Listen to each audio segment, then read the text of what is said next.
আর কত রক্ত ঝরবে, আর কত মানুষ মরবে।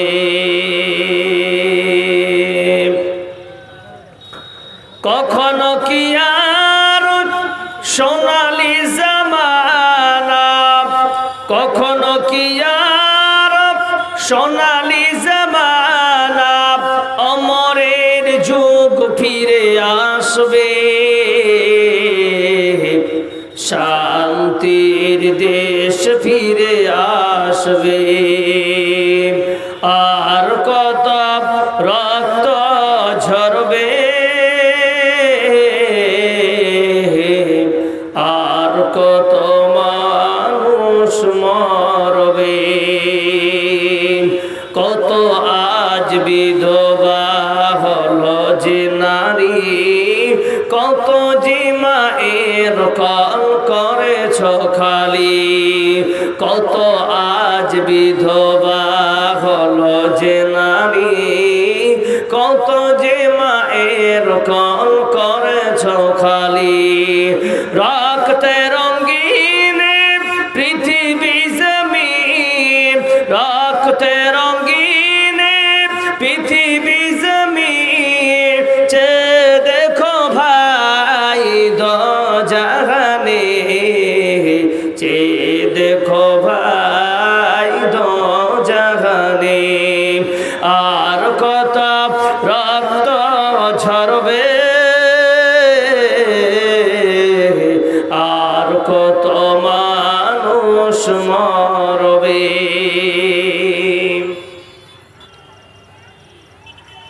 মুসার সামনে সমুদ্র, পিছনে ফেরাউনের ফৌজ।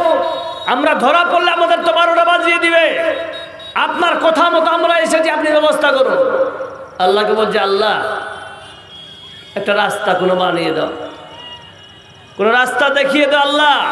আল্লাহ বলছেন, আমায় একটা কথায় বলছে কুল্লা, আল্লাহ বলছেন বে আসাকাল বাহার ইজরিব বে আসাকাল বাহার।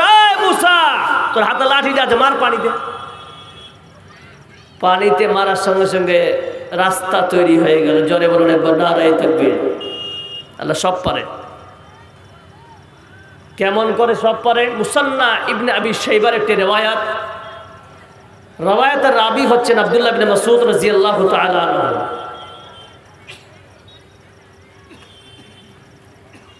আল্লাহর নবী জনাবে মুহাম্মদ রাসূলুল্লাহ সাল্লাল্লাহু আলাইহি সাল্লাম বলছেন, একজন বড় আল্লাহওয়ালা ছিল, তাই ইবাদত করার জন্য তিনি একটা খানকা তৈরি করেছেন। খানকা তৈরি করতে গিয়ে ওখানে 60 বছর ইবাদত করেছেন। আপনার আমার মতো ইবাদত নয়, 60টি বছর ইবাদত করেছেন। এইরকম ইবাদত নয়, সমস্ত ইবাদত আল্লাহর কাছে গ্রহণযোগ্য। একবার বলুন সুবহানাল্লাহ।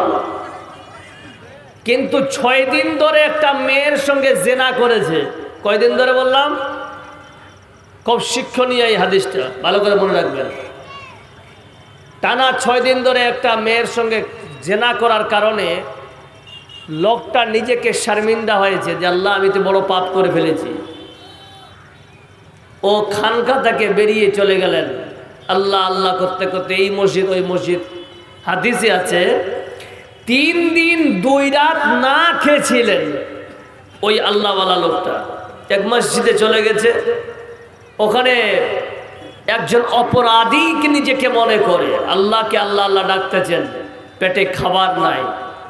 ওই মসজিদের কোনো খাদিম বা মুয়াজ্জিন হয়তো দয়া করে, মায়া লেগে গেছে, ওই বজরুকের হাতে একটি রুটি এনে দিয়েছেন। সুধী মণ্ডলী, সেই আল্লাহওয়ালা ব্যক্তিটা যখন রুটি পেলেন, রুটি পাবার পর দেখতেছেন আমার ডানে একজন আল্লাহর বান্দা, বামে একজন আল্লাহর বান্দা, দুইজনে খোদার তাড়নায় মাথা নিচে নামাচ্ছে, মুখ হা করে আছে। এই আল্লাহওয়ালা বলতেছেন আমার থেকে এরা হয়তো ক্ষুধার্ত বেশি। একটা রুটিকে অর্ধেক করে ডান পাশের মানুষকে দিলেন, অর্ধেক বাম পাশের মানুষকে দিলেন। দেওয়ার পর কিছুক্ষণের মধ্যে বান্দার ইন্তেকাল হয়ে যায়। সেই বান্দার যখন ইন্তেকাল হয়ে গেল, জাহান্নামের ফেরেশতারা বলছেন এটা আমাদের মেহমান। জান্নাতের ফেরেশতা বলছে এটা আমার মেহমান। আল্লাহর তরফ থেকে অর্ডার হয়, ও বান্দারা তোমরা তার দেখিব দিয়ে ওজন করো। যখন 60 বছরের ইবাদতকে এক পাল্লায় রাখা হলো, আর 6 দিনের জেনাটাকে এক পাল্লায় রাখা হলো, 60 বছরের ইবাদত উপরে উঠে যায়। 6 দিনে এই জিনার গুনাহটা নিচে নেমে যায়। বোঝা গেল এই বান্দার ঠিকানা হলো জাহান্নাম। তারপরে জান্নাতের ফেরেশতা বলছেন আল্লাহ মৃত্যুর আগে তিনি ভালো একটা কাজ করেছে। বলছেন কি? বলছেন নিজেই ক্ষুধার্ত হয়। একজন ব্যক্তি নয়, 2 জন ব্যক্তিকে তিনি রুটি দিয়েছিলেন। ওগো আল্লাহ তুমি বিচার করো। আল্লাহ বলছেন যাও। এক পাল্লাতে 6 দিনের জিনাকে রাখা হয়, আর এক পাল্লাতে রুটিটা রাখা হয়। রুটিটা নিচে নেমে গেছে, আর 6 দিনের গুনাহ উপরে চলে গেছে। আল্লাহ বলছেন বান্দারে, পৃথিবীর বুকে তুমি যদি तमाम জিন্দেগি আমার ইবাদত করো, তোমরা শুনে নাও, আমার দয়া করুণা রহম ছাড়া পৃথিবীর কোন মানব আল্লাহর জান্নাতে যেতে পারবে না। একবার জোরে বলা যাবে নারায়ে তাকবীর। শুধু মন্ডলী, এই জন্য হাদিসে আপনারা শুনেছেন মান সামা রমজানা ঈমানান ওয়া ইহতিসাব।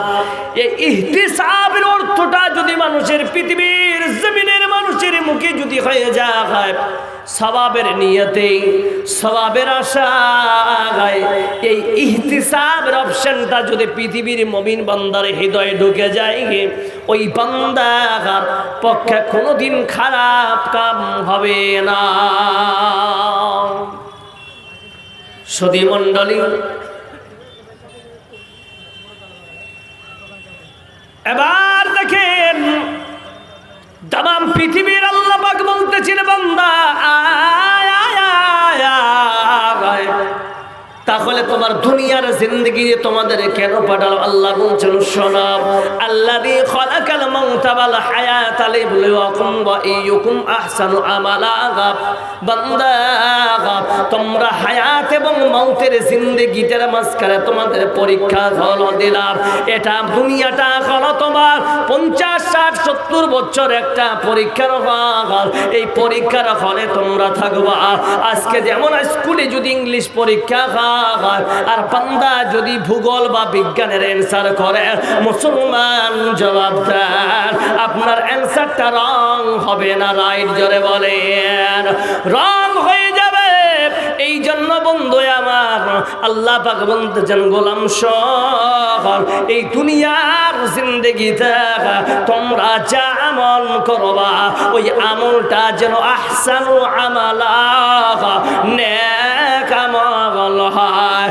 নেক আমল করলে বান্দা, নেক আমল যদি করো আল্লাহ তোমার জন্য আমি জান্নাত রেডি রেখেছি। নেক আমল করতে হবে। আজ আপনাদের এলাকায় হোক বা আমার এলাকায় হোক, বাবা হাজি সাহেব, কারো বাবা আবার আলেমে দ্বীন, ছেলেদের কন্ট্রোল করতে পারি না। হাজার হাজার মাদ্রাসা করার পর আজকে ছেলেরা কন্ট্রোল লাগায়, মুসলমানের ছেলেরা। আমি কালকে পরশুদিন মুর্শিদাবাদে যাচ্ছিলাম জালসা করতে, মালদায় দেখলাম 4 জায়গায় বিচিত্রা অনুষ্ঠান করেছে। হিন্দু ভাইরা তো করেনি, আপনার আমার মতো মুসলমানের ঘরের ছেলেরা ওই জায়গায় বিচিত্রা অনুষ্ঠান করেছে। শুধু ছেলেরা নাচেনি, ওই এলাকার সমস্ত ছেলেরা মেয়েরা মিলে নাচানাচি করেছে। বন্ধু, তাদেরকে যদি প্রশ্ন করা হয়, ও ভাই তোমরা কেন এইরকম করতেছ? বলছেন রমজানের রোজা রেখেছি রে ভাই, ঈদ করলাম, ঈদের খুশির উপলক্ষে আমি এটা করলাম। এই বিচিত্রা অনুষ্ঠান করতেছি, আমরা খুশি উল্লাস করব, এর ইনাম হলো এই জন্য আমরা অর্গাস্টার আমরা ভাড়া করে এনেছি।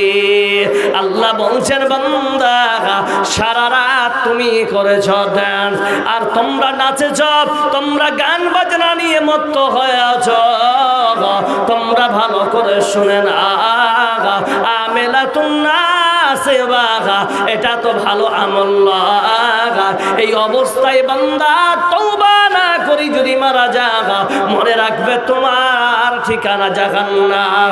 আল্লাহ পাক সূরা লুকমানের 6 নম্বর আয়াতে বলতেছে, ওয়া মিনান নাসি মাইয়াশতারি লাহওয়াল হাদিস লিয়ুযিল্লু আন সাবিলি বিগাইরি ইলম। ও পৃথিবীর মানুষেরা, তোমরা শোনো, এই গান বাজনাটা হলো হারাম। লাহওয়াল হাদিস থেকে মুফাসসিরিন লিখেছেন গান বাজনা শরীয়তে হালাল না হারাম? জবাব দেন। কি ভাই, হারাম না হালাল? যারা বলেন হারাম না হালাল।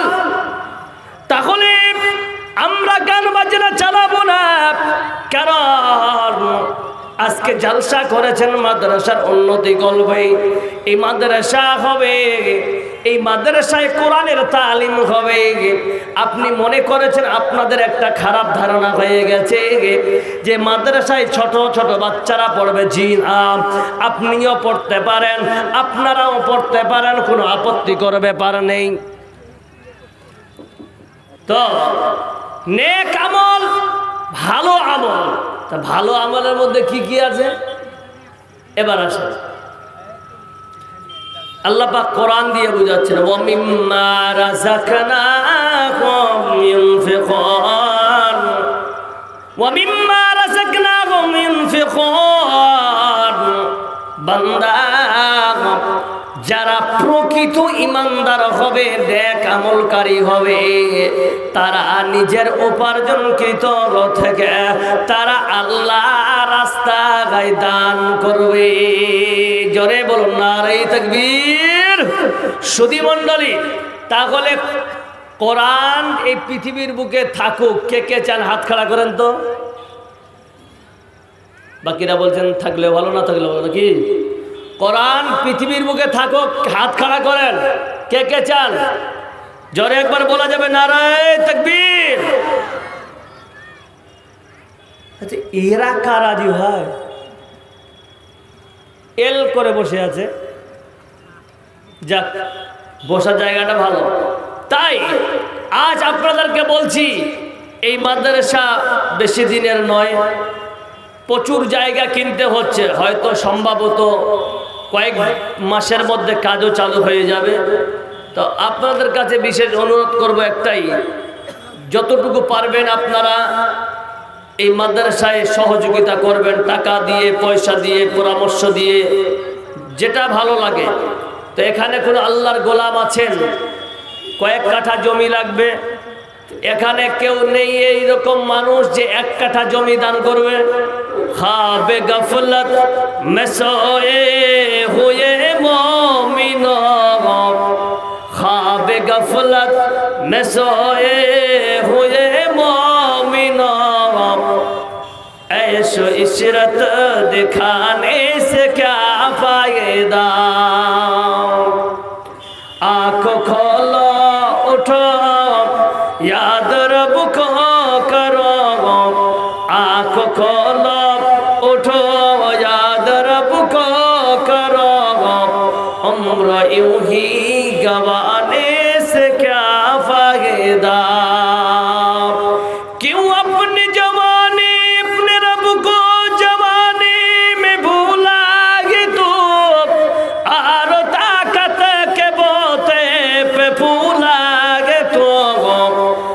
जवानी ढलेगी तो पछताएगा, ऐसे रोने रुलाने से क्या फायदा। आज न হয় কাল তুমি যাইবা কবরে, আজ না হয় কাল তুমি যাইবা কবরে, যাওয়ার সময় দেখবে চেয়ে গো তোমার সবই রইল পরে, যাবার সময় দেখবে চেয়ে গো। আল্লাহ পাকের নবী বলতেছেন বান্দারে উম্মত বাড়ি যদি বানা মুসিবত দূর করতে চাও তাহলে তোমরা বেশি বেশি দান করো। মায়েরা জাহান্নাম থেকে যদি বাঁচতে চান তাহলে বেশি বেশি দান খয়রাত করবেন, আল্লাহ জাহান্নাম থেকে বেঁচে যাবে। হাইরে মুসলমান তোরা আল্লি নাই মা, হাইরে মুসলমান তোরা আল্লি নাই মান, টাকা আছে পয়সা আছে করলি না জিগদার, হাইরে মুসলমান তোরা আল্লি না ইমান। যাই পাইলে নিরালাই গো নবীকে পাইলে নিরালাই, দুই গনমি চুমকাব চরণ ধুলে মাখব গায়, পাইলে নিরালাই গো নবীকে পাইলে নিরালাই। আছেন নবী কত দূরে লোহিত সাগরের তীরে, মদিনার ওই সোনার ঘরে, মদিনার ওই সোনার ঘরে আছেন যিনি সর্বদা, পাইলে নিরালাই গো নবীকে পাইলে নিরালাই। আর কেউ আছেন ভাই? তাড়াতাড়ি করেন, যা পারেন যতটুকু পারেন। সুধী মণ্ডলী